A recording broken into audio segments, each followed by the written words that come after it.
Magandang umaga mga bata. Ang ating kwento ngayong umaga ay tungkol sa magkaibigang langgam at tipaklong. Maganda ang panahon.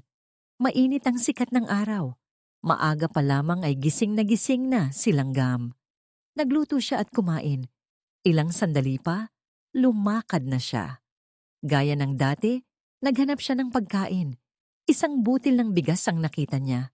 Pinasan niya ito at dinala sa kanyang bahay. Nakita siya ni Tipaklong. Magandang umaga, kaibigang langgam. Bati ni Tipaklong. Kay bigat ng iyong dala. Bakit ba wala ka nang ginawa kundi maghanap at mag-ipon ng pagkain? Oo nga, nag-iipon ako ng pagkain habang maganda ang panahon. Sagot ni langgam. Tumulad ka sa akin, kaibigang langgam.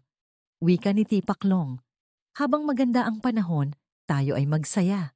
Halika, tayo ay lumukso. Tayo ay kumanta.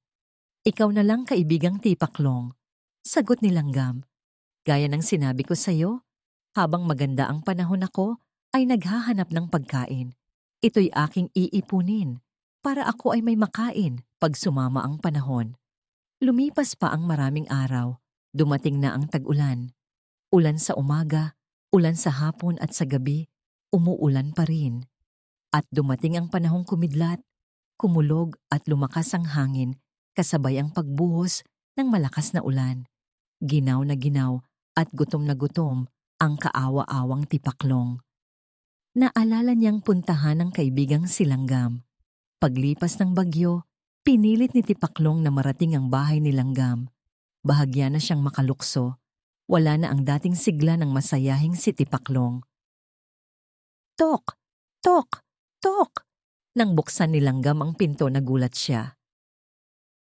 Aba, ang aking kaibigan, wika ni langgam. Tuloy ka, Tipaklong. Binigyan ni langgam ng tuyong damit si Tipaklong. Mabilis na naghanda siya ng pagkain. Ilan pang sandali at magkasalong kumain ng mainit na pagkain ang magkaibigan. Salamat, kaibigang langgam, wika ni Tipaklong. Ngayon ako naniniwala sa iyo. Kailangan nga palang mag-ipon habang maganda ang panahon at nang may makain pagdating ng taggutom. Mula noon, nagbago si Tipaklong. Pagdating ng tag-init at habang maganda ang panahon, ay kasama na siya ng kanyang kaibigang si langgam. Natuto siyang gumawa at higit sa lahat, natuto siyang mag-impok.